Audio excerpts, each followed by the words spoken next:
Mula noon, pangarap ko nang maging seaman kasi sabi nila, travel around the world for free. Pero bakit parang may kulang? Dapat travel around the world for free with your loved ones. Kaya habang tumatagal, naiisip ko na hindi rin pala masayang mag-travel kung hindi kasama ang pamilya o ang mga mahal sa buhay. Kaya wala talagang masasaya pa sa Pilipinas kasama ang pamilya. Halina't samahan niyo ako sa maiksikang video na to kung ano nga ba ang buhay ko dito sa barko.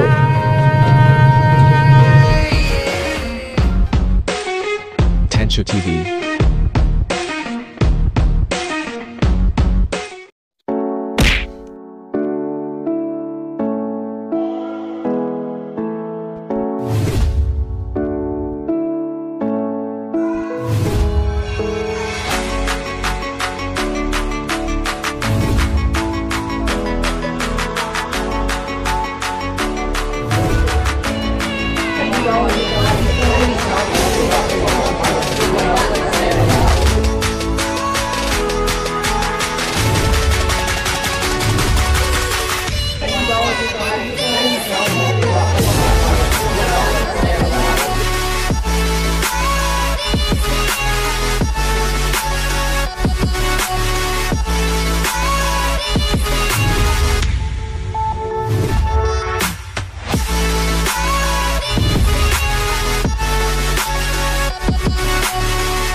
One eternity later.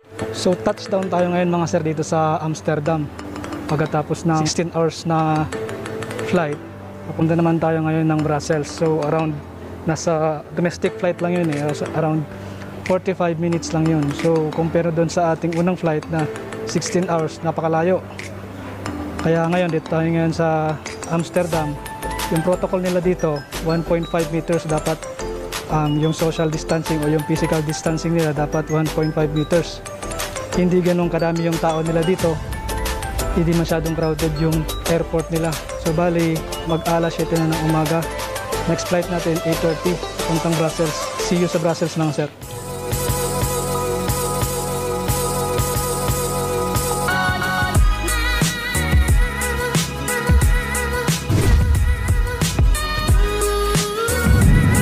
Once again, thank you for your attention and enjoy the remainder of the flight.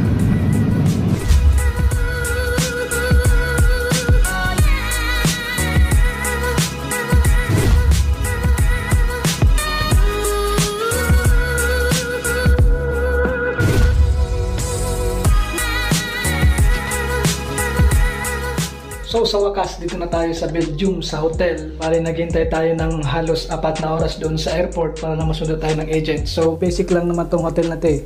Ang tawag sa hotel na to ay Hotel Di Paypay. Di Paypay kasi walang aircon.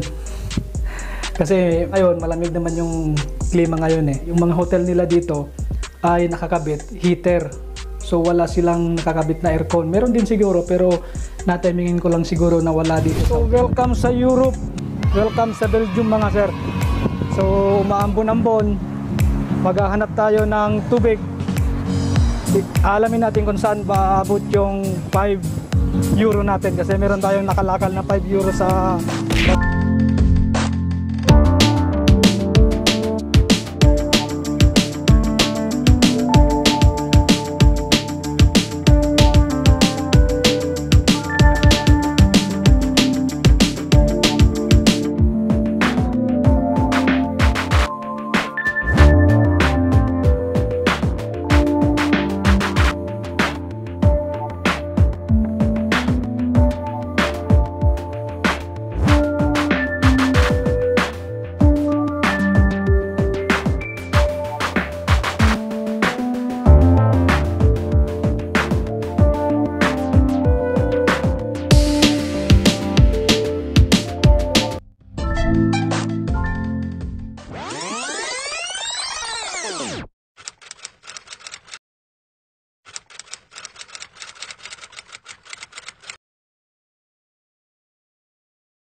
4:40 ng umaga nagsisimula ang panibagong yugto ng buhay ko dito sa barko.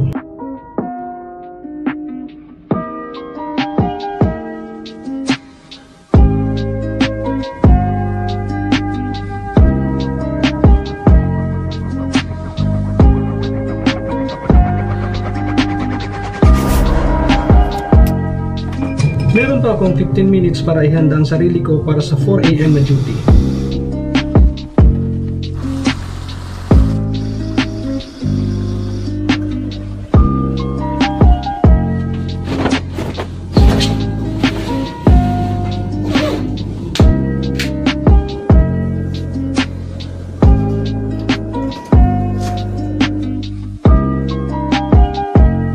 Apat na oras ang duty ko sa umaga at 4 na oras ko din pagninilay-nilayan ang mga pangarap ko. Ako at ang kasama kong opisyal ang nagsisilbing mata at tenga ng barko sa napakalawak at madilim na paligid ng karagatan. Maliban sa pag-angkla, madalas din kaming palutang-lutang o kung tawagin namin ay drifting habang naghihintay ng susunod na biyahe. 8 AM natatapos ang duty ko sa bridge. Ang bridge ang lugar kung saan minamaneho ang barko. Pagkatapos ng duty, diretso sa kusina para mag-almusal. Pagkatapos, may 1 oras ako sa labas para tumulong sa maintenance job. Pag natapos ang 1 oras ko sa labas, balik sa kwarto at kaunting idlip. A few moments later. Time check, alas 2 ng hapon. Titignan natin kung anong lunch natin ngayon. Sabay-sabay natin alamin kung ano yung pagkain natin tuwing linggo.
Solve na naman yung ating tanghalian. Time check, alas 2 na ng hapon. Maghihintay na naman tayo ng 2 oras para sa alas 4 para simulan na naman ang duty natin. Chinek ko yung ref kasi linggo ngayon. May nakita akong box ng Magnum. Akala ko meron ng Magnum sa ref. Yung mga papel-papel namin dito, lagi siyang naka-stay dito. Dito kami nagpipirma. Ito yung tinatawag nilang crew effects declaration. Dito mo i-declare yung mga gamit mo. Laptop, cellphone, power bank, relo, kung ano-ano pa. Ito yung chiller namin. Tingin tayo kung anong makukuha nating panghimagas. Uy, may pinya. Pinya, di pa takita. Yan yung labas ng barko. Medyo masama ang panahon. Maambon, makulimlim. Balik natin yung pinya. Kasi baka umalon at matapon. Smoked salmon. Itlog maalat. Pinakamalupit namin chip cook na yon, gumawa ng maalat. Pare, paano mo ginawa itong maalat? Simple lang, tubig dagat. Meet Idel, ang aming tagapagligtas sa kusina. 2 weeks 2 weeks mong binabad sa... dapat sa asin sa tubig. Hindi. Parang balot ano? Sunny side up, tinapay, french fries, at sabaw ng mga puti. Uy, sarap dito. Seafood.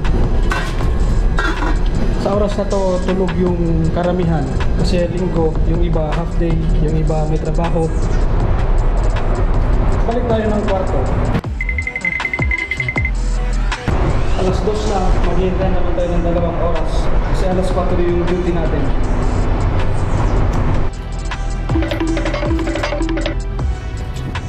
Habang naghihintay ng 2 oras, ngayon naisipan ko medyo haba na yung buhok natin kaya kailangan natin magupit. Dito matututo ka ditong magupit sa sarili mong buhok. Hindi na importante kung ano magiging itsura natin kasi wala naman tayong binapapugian dito.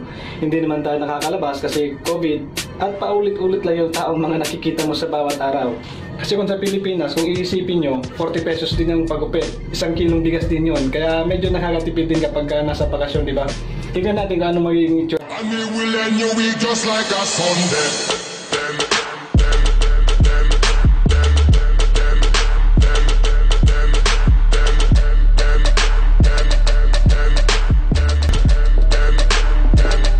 Paano masabi?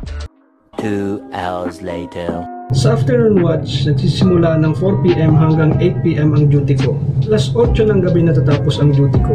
Ito magsisimula ang kaunting kasiyahan pagkatapos ng duty.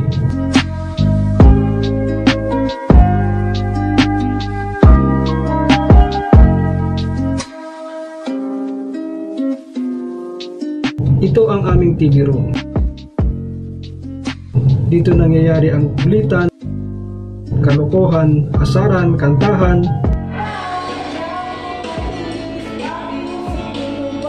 at kung ano-ano pa para malibang yung aming mga sarili. Dito sa barko, mababaw lang ang aming kaligayahan kasi ang pagiging masaya, optional naman yan. Sa likod ng mga ngiti at tawa, nagkukubli ang lungkot at pangungulila sa aming mga pamilya. Subalit, alam namin na ang bawat sakripisyo ay ginhawa sa kanila.